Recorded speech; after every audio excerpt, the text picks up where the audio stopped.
Fellow has now been hospitalized with an induced coma. But this is what happened. The police were called to the scene about 2 a.m., which is about an hour after this all started.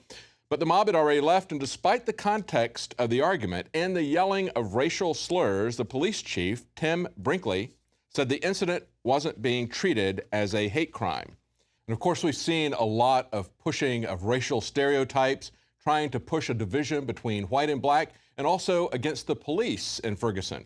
We've seen that with people like Al Sharpton coming in, but we also saw that with Dan Page, the officer who supposedly pushed Don Lemon of CNN and was subsequently suspended or fired. We're going to have a report on that tomorrow because there's a lot of interesting background on this fellow who's presenting himself not only as a police officer, but as a very high-ranking military official. Is this part of a psyop?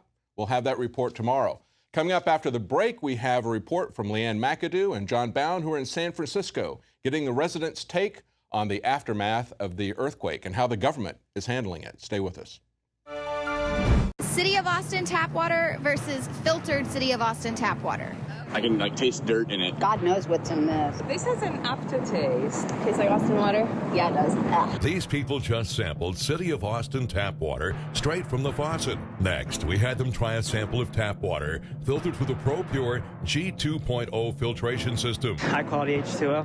That one is better. Tastes like nothing. Yep, I know what good water tastes like. It's good water. Most tap water contains added substances like fluoride, chlorine, Monsanto's deadly pesticide, glyphosate, and many others. Studies prove that these substances are linked to an assortment of major health issues, including tooth decay, lowered IQ, and even cancer. It tastes like you're drinking out of the lake when you're drinking tap water.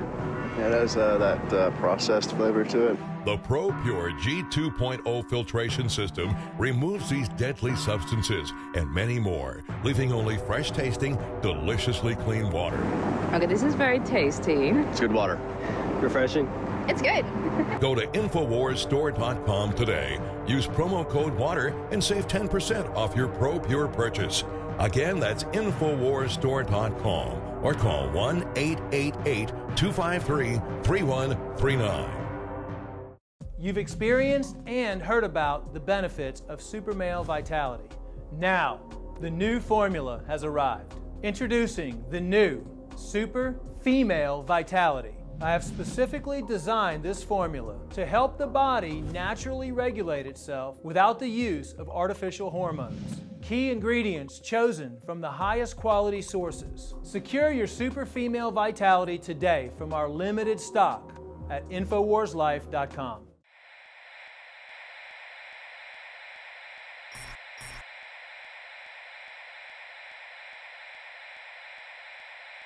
"24 hours after a devastating earthquake rocked Napa Valley, California, locals are picking up the pieces.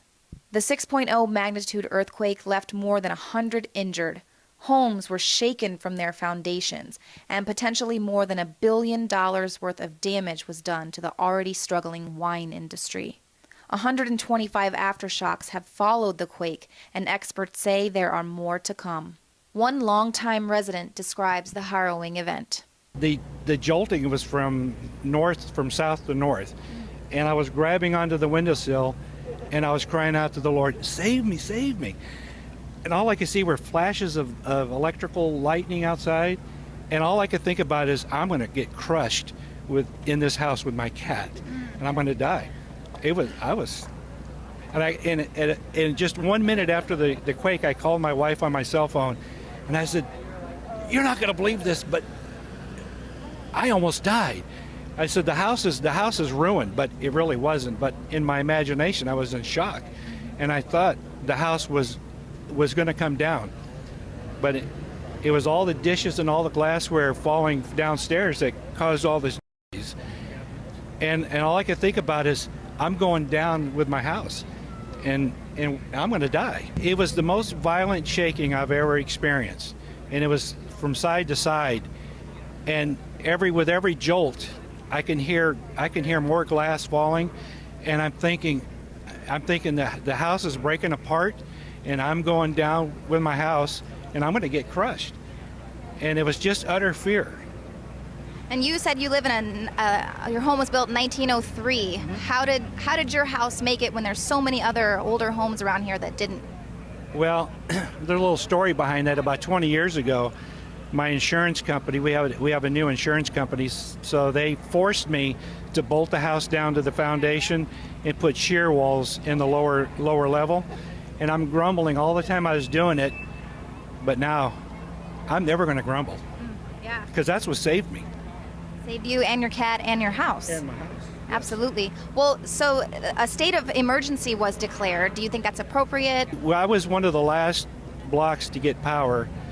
I went to a friend's house last night, but when I came home this morning, we had power, and we were one of the last. There were like 5,000 customers that didn't have power, and when I came home, we had power. Some of these buildings are well over 100 years old, and it's just not financially feasible to build them up, and it's just a sadness that you're going to lose part of the history of Napa. They said there's a 50-50 chance that there's going to be another 5.0 quake within the next 5 days. That's something that's... Well, I don't know if they can actually prove that, but you live here in California, you're always prepared for an earthquake. And some of the things I've learned is I'm going to fasten all my bookcases to the walls, and I'm going to make sure that all my cabinets have locks on them, child-proof locks. So there's a lot that's going to happen in my house, and I'm sure other homeowners are going to be doing the same thing. Yeah. In fact, about a year and a half ago, I had a business idea, and I was going to install these automatic gas shutoff valves on gas meters. And all my friends said, they kind of laughed at me, but would they be laughing now? It's just a gorgeous building, and inside it's beautiful. And I don't know if they're going to be able to fix that. I just don't know how. So we've seen buildings, they have the yellow tape, which means that they're, not fully, Yeah. Yes. And then others that don't even really look that bad have got the red tape around it. Have we even seen the most devastating part of town yet? Have you seen? Yeah, you're looking at it. Yeah, but buildings like this, this is just architecture that you don't see anymore. Right. So it's unfortunate, but I think nature has called the shots. Yeah. How do you feel about the wine industry? How do you think they're going to be affected by this? In a year, we'll know exactly what it's costing, but right now we can only guess. But Right. it's going to be in the hundreds of millions, Oh, yeah. guaranteed. Leanne McAdoo reporting for INFOWARS.com.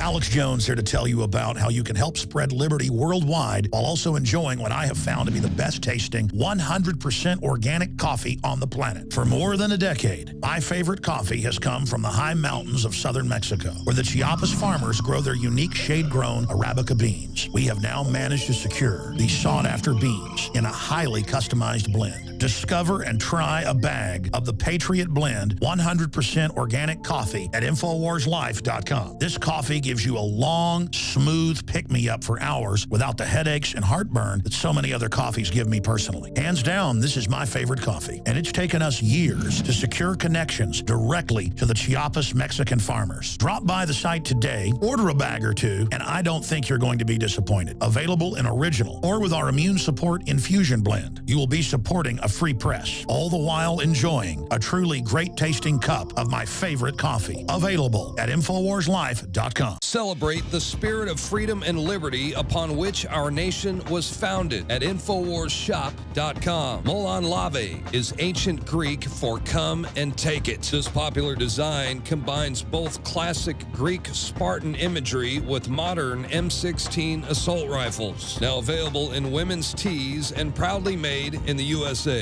And now you can protect yourself from corrupt cops with the InfoWars dash cam. It's your car's black box that records all that the driver sees and hears. And introducing the Block It Pocket. It renders your phone undetectable while protecting your private data and your health. Or take back your privacy and protect your personal information by getting your very own Detractor cell phone pouch. So get incredibly high-quality, freedom-based products and help fund the revolution at InfoWarsShop.com.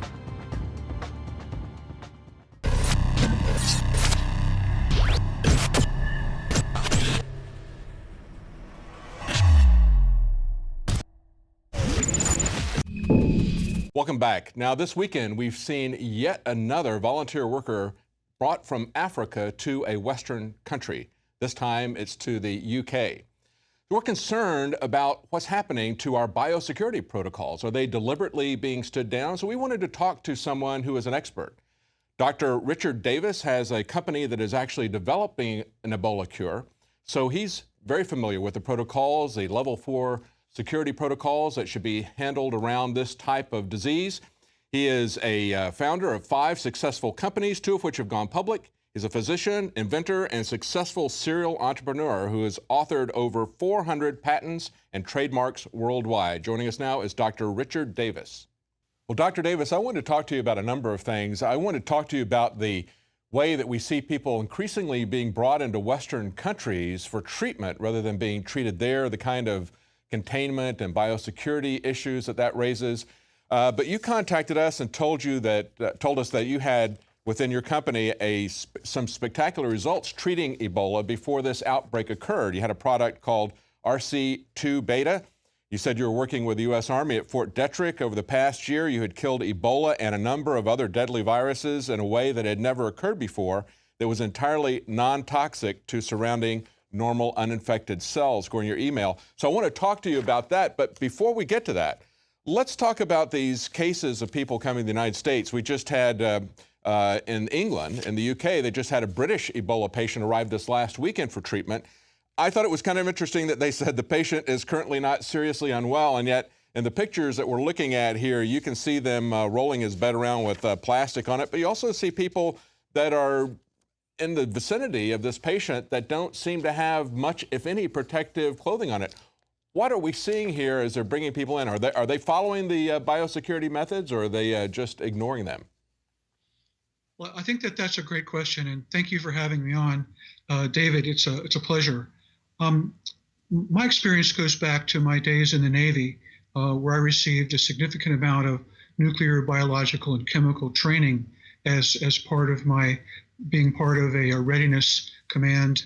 And I think that my understanding at that time, and I don't think it's changed since, that we wouldn't have done it this way. Mm-hmm. Patients that have these kinds of very, very deadly and potentially very contagious infections would be treated in a way that would be vastly different. I think that at a very minimum, if the idea, and I don't understand the rationale for bringing these people out of country as opposed to bringing the drugs in, which would have been the most conservative approach.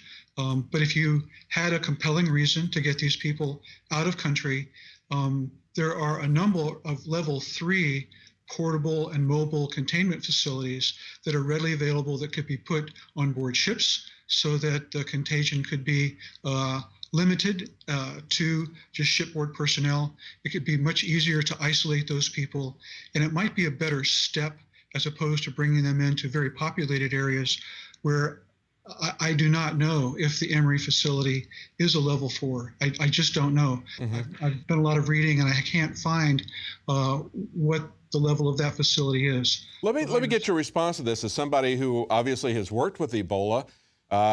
You know what the procedures and protocols are. I came across an article that I found very disturbing. It was from a site called birdflu666.wordpress.com, but they seem to be very knowledgeable about these regulations. They say that the CDC director, Dr. Thomas Friedman, would know about level 4 regulations because he testified before Congress about the anthrax issues that were involved with that.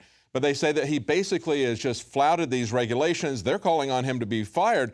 Some of the things that they pointed out, they said it isn't encouraging to see this doctor who was brought back, Dr. Brantley, who's now cured, fortunately.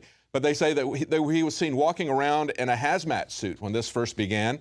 Said it's shocking to see him without air-supplied, positive pressure personnel suit with a helmet that's mandated by biolevel 4 security regulations to prevent the virus from spreading through the air and to others around him. It was also shocking to see him transported in an ordinary ambulance to the hospital. And they point out that at this hospital, he was treated on the ground floor, even though in Africa, where they had the center of this outbreak, they had a separate facility for these kind of hemorrhagic fevers.